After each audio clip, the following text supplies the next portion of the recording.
도둑맞은 집중력이라는 그런 책이 있습니다. 이 책은 우리가 집중력을 잃어버린 것이 아니라 도둑맞은 것이라고 말합니다.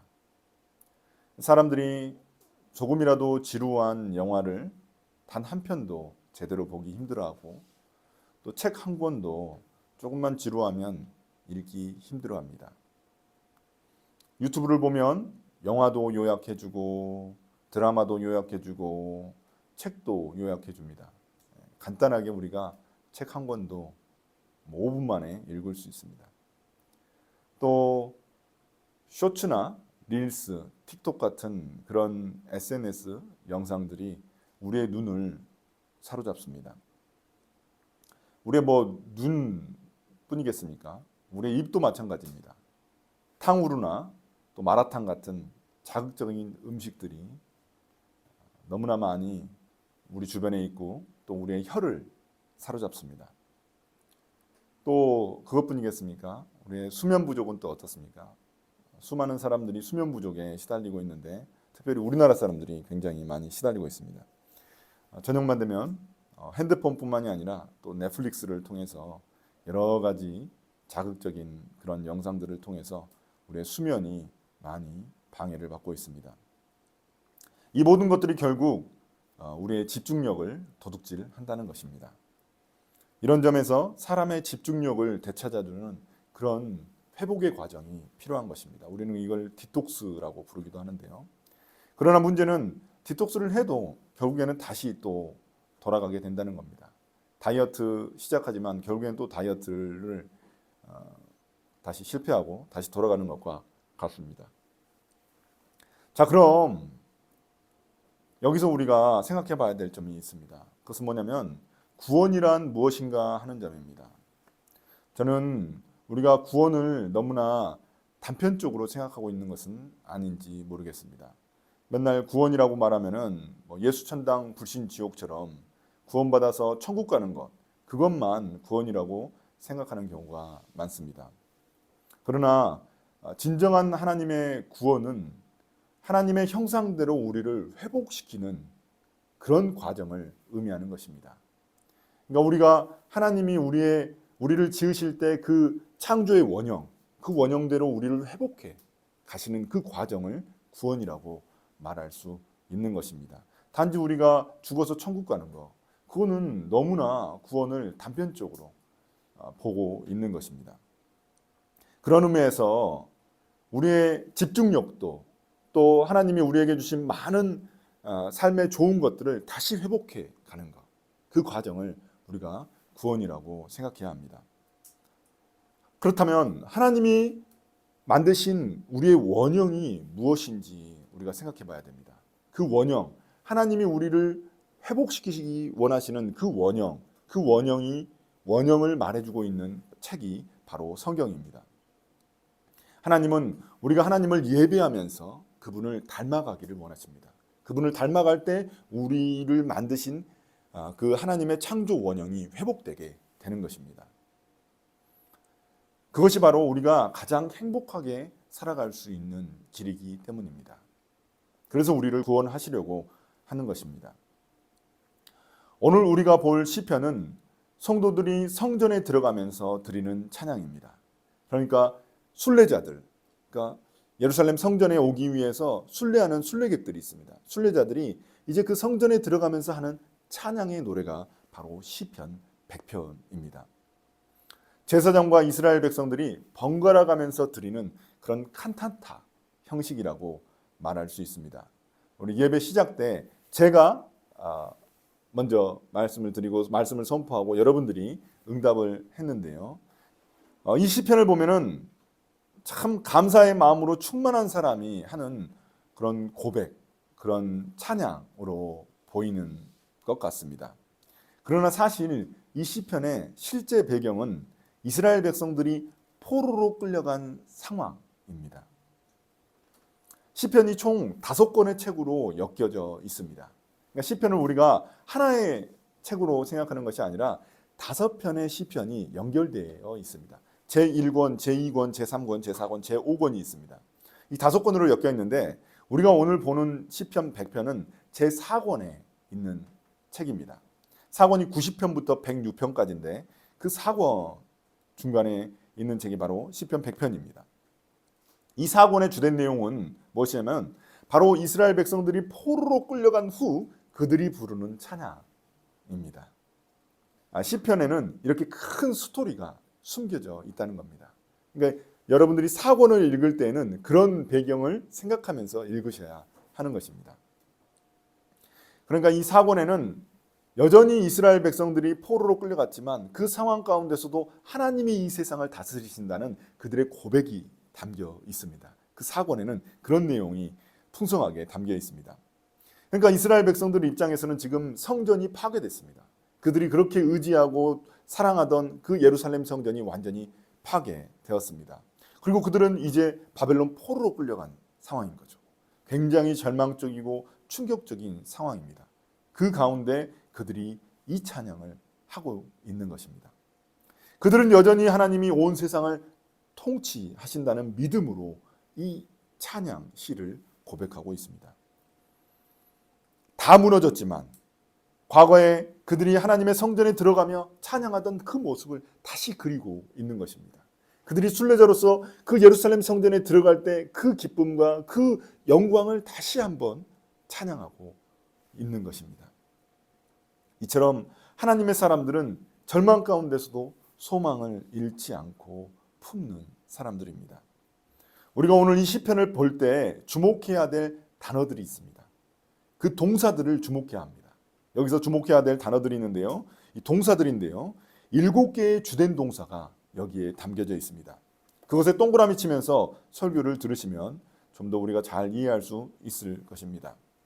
1절인데요. 1절 보시면 온 땅아 주님께 환호성을 올려라 라고 이야기하고 있습니다.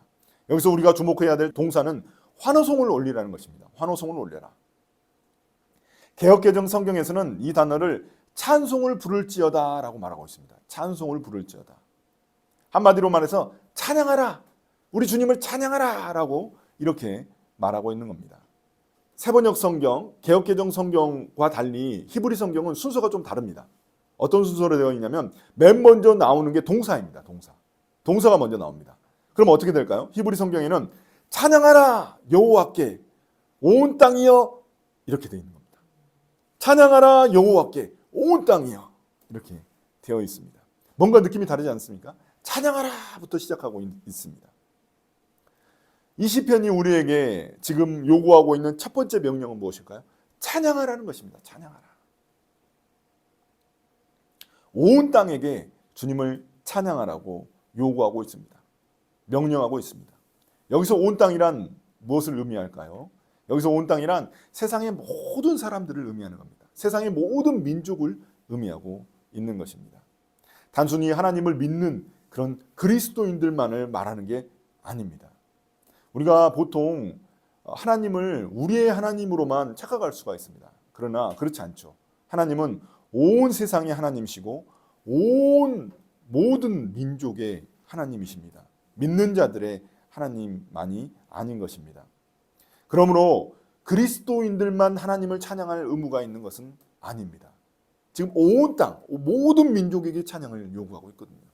모든 사람들이 하나님을 찬양할 의무가 있는 것입니다. 이 장로교에 보면은 소요리 문답이라는 그런 책이 있습니다. 이 교리 문답 책인데요. 거기에 보면은 우리 인간의 제일 되는 존재 목적이 있습니다. 거기에 보시면 그 존재 목적이 무엇이냐면 바로 하나님을 영화롭게 하며 영원토록 하나님을 즐거워하는 것입니다. 인간의 존재 목적이 뭐라고요? 인간의 존재 목적 바로 하나님을 영화롭게 하고 그분을 영원히 즐거워하는 것. 그것이 바로 우리의 존재 목적이라는 겁니다. 찬양과 예배는 하나님을 영화롭게 하는 가장 중요한 통로입니다. 우리 삶의 존재 목적이 바로 하나님을 찬양하고 하나님을 예배하기 위해 지음받았다는 것입니다. 하나님을 찬양하기 위해, 하나님은 찬양받기 위해, 우리에게 찬양받기 위해, 우리에게 예배를 받기 위해 우리를 지으신 것입니다. 그러므로 사람이 하나님을 찬양하고 예배할 때 사람으로서의 가장 존재 가치가 빛나게 되어 있습니다. 그렇다고 해서 이 전문적인 찬양 사역자들만 가장 의미 있는 삶을 산다는 그런 의미는 아닙니다. 또는 우리가 매 순간 찬양만 하면서 살아야 한다. 그런 말도 아닙니다. 하나님이 받으시는 찬양은 우리가 주일날 드리는 그런 찬양과 예배에 한정되어 있지 않습니다. 우리의 삶도 하나님께 드리는 찬양과 예배입니다. 바로 우리가 하나님의 부르심에 맞는 그런 소명에 맞는 삶을 살아갈 때 그것이 바로 하나님께는 찬양과 예배가 되는 것입니다. 제가 그 안에 이제 공연에 갔었는데 거기 보니까 이 오케스트라를 지휘하는 지휘자가 있더라고요. 그 지휘자를 보면서 그런 생각을 했습니다.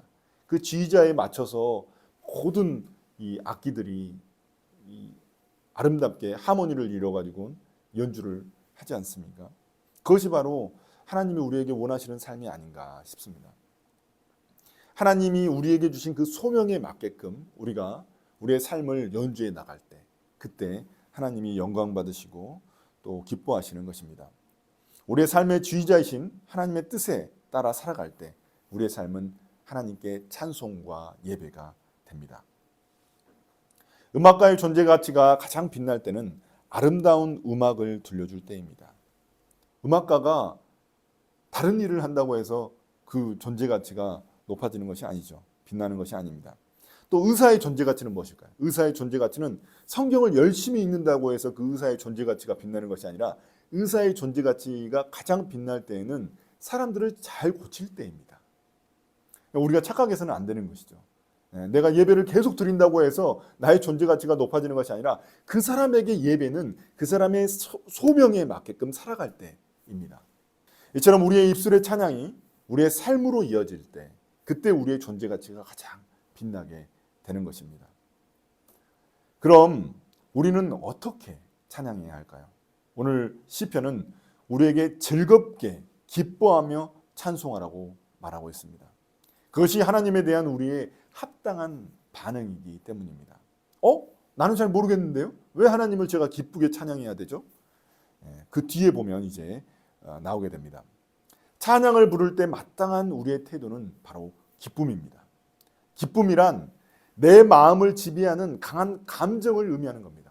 그냥 기쁨이라는 그 말 자체가 중요한 것이 아니라 내 안에 가득 나를 움직이는 그 감정이 바로 기쁨입니다.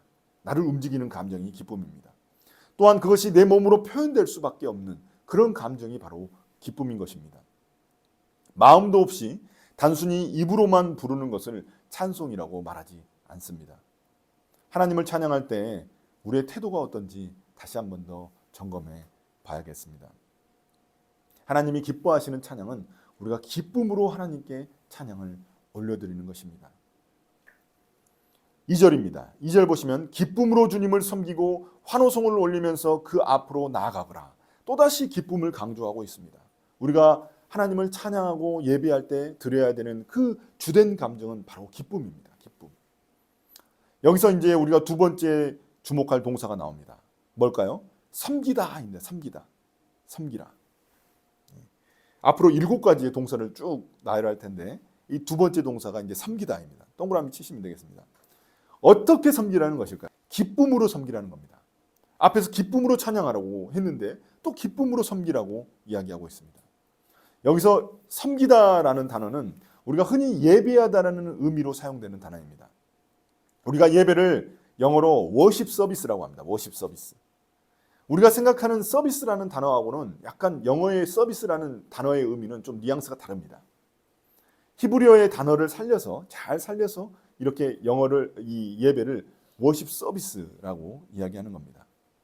그러나 이 단어는 좀 더 정확하게 말하자면 순종한다는 의미입니다. 순종한다. 예배한다라는 섬긴다는 말이 예배한다는 의미도 있지만 좀 더 정확하게 말씀드리면 순종한다라는 그런 의미라는 겁니다. 하나님을 내 왕이자 내 주인으로 삼아서 그분 앞에 순종한다는 그런 의미인 겁니다. 하나님의 통치 아래에서 그분의 다스림을 받는 것. 그걸 우리가 뭐라고 하나요? 하나님의 나라라고 부릅니다. 그러니까 하나님의 통치 아래에서 하나님의 다스림을 받는 것. 그것이 바로 하나님을 섬기는 그런 행위인 것입니다. 그것을 바로 우리가 또 예배라고 말할 수 있는 것입니다. 또한 섬길 때 가장 중요한 우리의 태도가 있습니다. 그것이 뭘까요? 바로 기쁨입니다. 기쁨. 이것은 우리의 감정뿐만이 아니라 우리의 태도까지 말하고 있는 것입니다. 이러한 태도의 변화는 사랑의 대상이 바뀌지 않으면 불가능합니다. 그러니까 기쁨으로 하나님을 섬겨야 되는데 그것은 우리의 사랑의 대상이 바뀌지 않으면 결코 불가능한 태도라는 것입니다. 시켜서 하는 거, 이것도 할 수 있죠. 시켜서 우리가 하나님을 예배하고 하나님을 찬양할 수 있죠.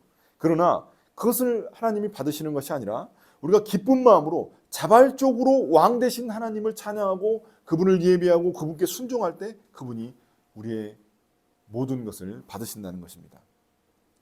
누군가의 강요로 하는 예배, 누군가의 기쁨이 없는 그런 찬송은 하나님이 받지 않으십니다. 그것이 바로 우리가 두 번째 주목하는 동사 섬기다입니다. 이제 세 번째 우리가 주목할 동사가 등장하는데요. 나아가라입니다. 나아가라. 나아가라. 2절에 보시면 나아가라가 있잖아요. 그 앞으로 나아가거라. 어디로 나아가야 합니까? 하나님께 나아가라는 겁니다. 하나님께 나아가야 우리가 예배할 수 있습니다. 지금 순례자들이 예루살렘 성전에 가면서 하나님께 나아가라고 스스로에게 격려하고 독려하고 있는 겁니다. 앞으로 나아가라는 것입니다. 하나님께. 그럼 어떻게 나아가라는 것인가요?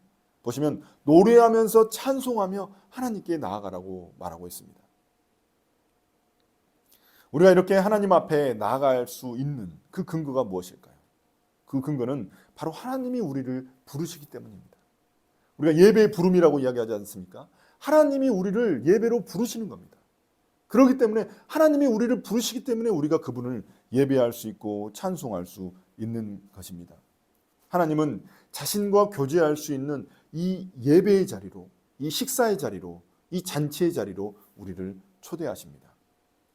여러분들 불편한 사람과 식사해 본 적 있으십니까? 저도 불편한 사람과 식사하는 거 굉장히 어렵습니다. 차라리 혼자 먹는 게 낫지 불편한 사람하고 식사하는 건 굉장히 끔찍합니다. 밥이 도대체 입으로 들어가는지 코로 들어가는지 알 수가 없습니다. 그러나 하나님은 우리를 너무나 잘 알고 계시고 우리를 너무나 사랑하시는 분이십니다. 그래서 그분과 함께 나누는 그 식탁의 교제, 그 식사의 교제는 너무나 우리가 편한 마음으로, 평강의 마음으로 우리가 먹을 수 있고 누릴 수 있습니다. 우리를 너무나 잘 알고 우리를 너무나 사랑하시는 분이시기 때문입니다. 그래서 그분이 하늘의 그 식사 초대에 우리를 초청하시는데 그것이 바로 우리가 예배라고 부르는 것입니다. 그러니까 우리는 지금 이곳에 와서 하나님과 함께 먹고 마시고 함께 즐기고 있는 그 자리 바로 이 예배인 것입니다.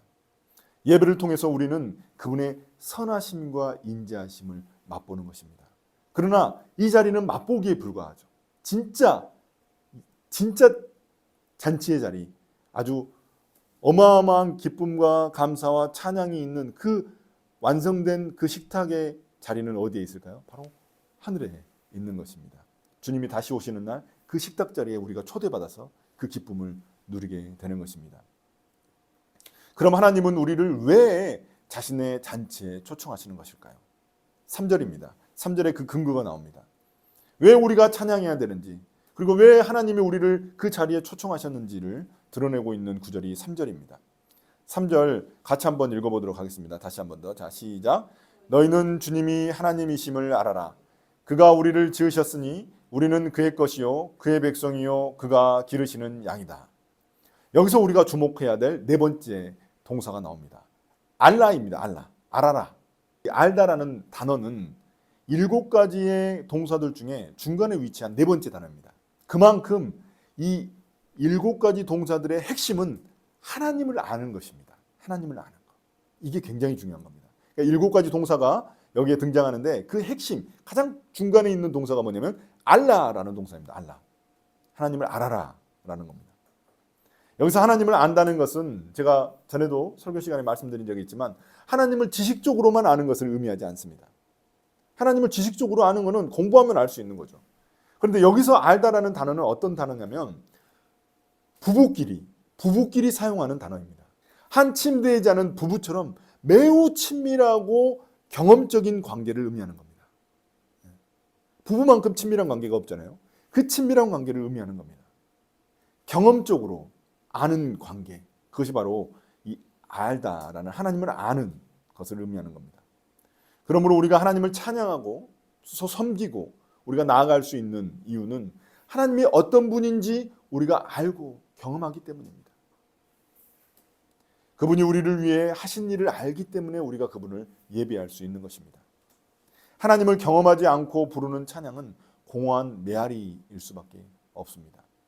그분을 아는 자들이 마음속 깊이 우러나오는 기쁨과 감사의 마음으로 찬양하며 하나님께 나아갈 수 있습니다. 그럼 하나님이 우리에게 하신 일은 무엇일까요? 그것은 3절에 나온 것처럼 우리를 지으시고 우리를 자기 백성으로 삼으셨다는 겁니다. 여기서 우리는 두 가지를 말할 수 있습니다. 창조주 하나님, 그리고 구원자 되신 하나님입니다. 하나님은 우리를 지으셨습니다. 하나님의 형상대로 우리를 지으셨습니다. 그것을 회복하는 것이 구원이라고 말씀드렸습니다. 하나님은 우리를 지으신 그 원형을 회복하기를 원하시는 것입니다. 그래서 우리를 죄 가운데서 구원하셔서 다시금 우리에게 찬양받으시고 우리에게 예배받기를 원하시는 분이 바로 하나님입니다. 그래서 온 백성들이, 이 땅에 있는 온 백성들이 하나님을 알고 그분을 찬양하고 예배하기를 원한다고 고백하고 있는 것입니다. 또한 하나님은 우리의 목자가 되셔서 우리를 양이라고 부르십니다. 양과 목자의 관계처럼 친밀한 관계가 없습니다. 하나님이 우리의 목자 되셔서 우리를 돌봐주신다는 겁니다. 우리를 창조하시고 우리를 구원하실 뿐만 아니라 우리를 돌보시는 하나님이시라는 겁니다. 우리가 언제 어디서든지 우리의 필요가 있을 때 우리의 필요를 채워주시고 우리를 인도하시고 우리를 돌보아주시는 목자 되신 하나님이십니다. 제가 1월 달에 시편 23편을 계속해서 예배 시간에 선포했습니다. 여러분 기억하시죠? 처음 예배 때. 올 한 해 우리에게 필요한 믿음은 하나님이 우리의 선한 목자라는 것을 믿는 것입니다. 하나님이 우리의 선한 목자 되신다는 겁니다. 자기의 목숨을 걸고 양을 지키고 돌보시는 그런 선한 목자 되신 분이 바로 우리의 하나님이십니다. 우리를 구원하시고 우리를 구원하셔가지고 그냥 내버려 두시는 분이 아니라 아무 상관하지 않는 분이 아니시라 우리를 돌보시고 또 우리를 푸른 풀밭으로 인도하시는 그런 하나님이십니다. 그걸 통해 하나님은 우리에게 주시고자 하는 모든 것들을 회복시키기를 원하시는 것입니다. 자, 4절 한번 같이 보도록 하겠습니다. 4절 보시면 감사의 노래를 드리며 그 성문으로 들어가거라. 찬양의 노래를 부르며 그 뜰 안으로 들어가거라. 감사의 노래를 드리며 그 이름을 찬양하여라. 이제 예루살렘 성전 안으로 들어가는 겁니다. 그 성전 안으로 하나님이 계시는 그 임재가 가득한 그 성전 안으로 들어가면서 이 4절의 고백을 하고 있는 것입니다. 여기서 우리가 이제 주목해야 될 또 단어가 등장합니다. 5번째 동사인데요. 들어가라입니다. 들어가라. 들어가라. 2절에서는 나아가라고 했습니다. 나아가라. 이제 순례자들이 예루살렘이라는 그 도시로 이제 나아가고 있는 것이죠. 이제 이번에는 뭔가요? 들어가라는 겁니다. 들어가라. 성전 안으로 들어가고 있는 것입니다. 행동의 변화가 있는 것이죠. 들어가라. 그분의 임재가 가득한 그 성전 안으로 들어가. 그 뜰 안으로 들어가라는 것입니다. 그분이 계시는 곳으로 가서 그분을 만나고 그분의 얼굴을 보라는 것입니다. 예배는 하나님의 임재를 경험하는 장소입니다. 그분의 임재를 경험할 때 우리 가운데 하나님의 형상이 회복됩니다. 우리가 일주일 동안 얼마나 바쁘게 살아갑니까? 얼마나 정말 많은 스트레스를 받고 또 우리의 몸, 우리의 정신, 우리의 모든 영혼이 힘들고 아파하고 그러지 않습니까? 그때 이 예배를 통해서 우리의 모든 하나님의 형상이 회복되는 것입니다. 하나님의 임재 가운데 우리의 육체가 치유되는 경험을 하기도 하고 우리의 상한 감정이 치유되기도 합니다. 우리의 영혼에 찌그러진 부분이 다시 회복되는 것입니다. 눈에 보이지 않고 깨닫지 못하던 그런 우리 자신을 발견하게 되고 우리 삶의 진실을 마주하게 되는 것입니다. 이 세상이 어떻게 돌아가는지 그것을 다시 한 번 더 우리가 다시 한 번 더 생각해 보는 시간이 바로 이 예배의 시간입니다. 내가 누구인지, 내가 왜 사는지, 나의 삶을 향한 하나님의 뜻이 무엇인지 깨닫는 시간이 바로 이 예배의 시간입니다. 그래서 이제 6번째 동사가 등장합니다. 이런 모든 것을 우리가 알기에 어떻게 하라는 겁니까? 하나님께 감사하라는 것입니다. 감사의 노래를 드리며라고 되어 있는데 이 세번역 성경에는 감사의 노래를 드리라고 하고 있습니다. 감사하라는 것입니다. 감사하라. 우리는 살면서 감사를 잊어버릴 때가 굉장히 많습니다. 바쁘게 살다 보면은 어느 순간 이 세상의 모습을 보며 불평과 불만, 비판이 많아지기 마련입니다. 그럴 때 우리의 예배가 다시금 우리의 감사를 회복시켜 주시는 것입니다. 왜냐? 하나님이 우리에게 하신 일을 기억하기 때문에 그렇습니다. 하나님이 우리에게 어떤 분인지 알기 때문에, 우리가 그것을 알기 때문에 다시 감사가 회복될 수 있는 것입니다. 하나님은 어떤 분입니까? 5절에 보시면 다시 한 번 더 고백하고 있습니다. 하나님이 창조주시고 우리를 구원하시고 우리의 삶을 돌봐주시는 그런 분이시기 때문에 하나님이 어떤 분이라고 고백하고 있습니까? 5절 보시면 주님은 선하시며 그의 인자하심이 영원하다. 그의 성실하심이 대대에 미친다라고 고백하고 있습니다. 여기서 우리가 주목해야 될 또 세 가지 형용사가 등장합니다. 뭔가요? 선하시다, 인자하시다, 성실하시다입니다. 하나님에 대해서 너무나 잘 표현한 구절인 것입니다. 하나님은 선하시고 인자하시고 성실하시다는 것입니다. 하나님은 우리를 만드시고 우리를 구원하시고 우리를 돌보십니다. 그렇기 때문에 하나님은 선하시고 인자하신 분이십니다. 여기서 인자하신 분이시라는 단어, 이 인자라는 단어는 헤세드를 의미합니다. 헤세드. 제가 굉장히 많이 강조한 히브리어가 헤세드인데요. 헤세드는 하나님의 한결같은 사랑을 의미하는 겁니다. 한결같은 사랑. 하나님은 우리가 어떤 존재일지라도 사랑하시는 분이십니다. 한결같은 사랑. 이 세상에서 한결같은 사랑을 경험할 수 있는 게 어디 있겠습니까? 가장 하나님의 한결같은 사랑을 닮은 존재가 있죠. 바로 부모님 사랑입니다. 부모님 사랑이 가장 닮아있지만 부모님 사랑도 시간이 정해져 있죠. 그러나 영원한 하나님의 사랑, 영원한 사랑은 하나님 사랑밖에 없습니다. 한결같은 사랑, 그 사랑은 하나님의 사랑밖에 없는 것입니다. 이스라엘 백성들이 시내산에서 이 금송아지를 숭배했을 때가 있습니다. 그때 하나님이 이스라엘 백성들을 버리려고 하셨죠. 나는 도저히 이 백성들하고 함께 갈 수가 없다. 난 도저히 이 백성들을 도대체가 나는 용납할 수가 없다라고 말씀하셨을 때 그때 모세가 하나님께 기도합니다. 하나님께 자신의 목숨을 걸고 중보기도를 하는데요. 그때 모세가 기도할 때 하나님의 성품을 걸고 기도합니다. 하나님이 어떤 분이시기 때문에 우리를 용서해 주셔야 합니다라고 고백합니다. 그때 모세가 목숨 걸고 그렇게 하나님의 성품을 걸었을 때 그 하나님의 성품이 어떤 성품이냐면 바로 이 헤세드입니다. 헤세드. 인자하심입니다. 하나님의 인자하심. 모세는 그 하나님의 성품, 인자하신 하나님의 성품을 붙들고 늘어집니다. 모세가 그 하나님의 성품을 고백하면서 하나님은 인자하신 분이시지 않습니까? 그러니까 우리 이 이스라엘 백성들을 용서해 주십시오. 이렇게 기도합니다. 그때 하나님이 그 헤세드, 하나님도 자기 스스로가 설득당할 수밖에 없는 그 하나님의 성품, 헤세드 때문에 그분은 이스라엘 백성들을 용서하십니다.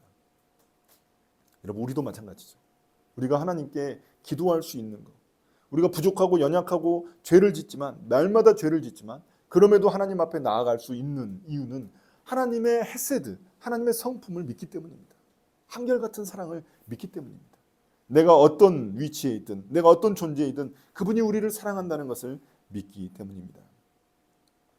세상에는 정말 다 조건이 붙어있는 사랑뿐입니다. 그것 때문에 우리가 스트레스 받고 우리의 하나님이 지으신 그 형상이 흐트러지는 것이죠. 왜곡되는 것이죠. 그러나 하나님의 사랑을 경험할 때 그 형상이 회복되는 것입니다.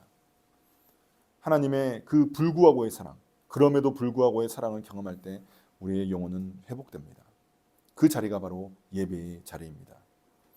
또한 하나님의 성실하심은 하나님이 약속을 지키시는 분이라는 것입니다. 그분은 언제나 약속을 지키십니다. 우리 인류에게 하신 그 하나님의 약속이 하나님 나라에 대한 약속입니다. 그분이 이 땅 가운데 우리에게 하나님 나라를 선물로 주셨다는 것입니다. 그리고 지금 그 맛보기로 우리가 그 하나님의 나라를 맛보고 있지만 영원한 완성된 그 하나님의 나라를 주님이 다시 오실 때 우리가 맛볼 수 있다는 겁니다. 그 약속을 우리에게 주셨습니다. 그 소망 가운데 우리가 살아가는 것입니다. 지금 깨어지고 왜곡되고 정말 고통과 아픔이 있는 이 세상이지만, 그러나 우리가 소망을 가질 수 있는 것은 그분이 다시 오실 때 우리에게 완성된 하나님 나라가 온다는 것입니다. 의와 평강과 희락이 있는 그 땅이 이 땅 가운데 이루어지게 된다는 것입니다. 그 통로로 쓰임받는, 그 하나님의 나라의 통로로 쓰임받는 것이 바로 교회입니다. 그러면서 마지막 7번째 동사가 등장합니다. 찬양하라. 여기에는 그 이름을 찬양하라라고 되어 있는데, 이 송축하라는 그런 의미입니다. 하나님을 송축하라는 것입니다. 우리 인간에게 있어서 가장 하나님에 대한 합당한 반응은 그분을 송축하는 것입니다.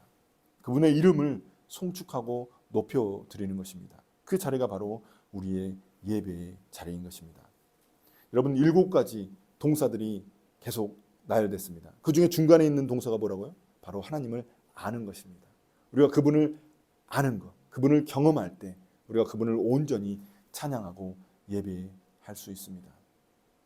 그걸 통해서 하나님이 우리를 지으신 그 창조의 원형이 회복되는 것입니다. 하나님이 우리를 구원하신 그 이유도 바로 그 원형이 회복되기를 원하시기 때문입니다. 그 원형이 회복될 때 우리 가운데 하나님의 나라가 임하게 됩니다. 그것을 경험하는 자리가 바로 교회입니다. 그리고 우리가 있는 삶의 자리들입니다. 어떻습니까? 6일 동안 살아가면서 참 우리가 사는 삶이 각박할 때가 많이 있습니다. 또 서로 다른 사람들 가운데 부딪히고 또 깨지고 힘들어하고 아파할 때가 많이 있습니다. 그러나 예배의 자리가 우리의 디톡스 자리입니다. 도둑맞은 집중력처럼 우리에게 도둑맞은 하나님의 형상을 다시 회복하고 다시 되찾는 자리가 바로 이 예배의 자리입니다. 그렇기 때문에 우리가 그 주님을 찬양하고 예배할 때 온전히 하나님이 우리를 지으신 그 창조의 원형이 회복될 줄 믿습니다. 그런 회복을 누리는 저와 여러분이 되시기를 예수님의 이름으로 축복합니다.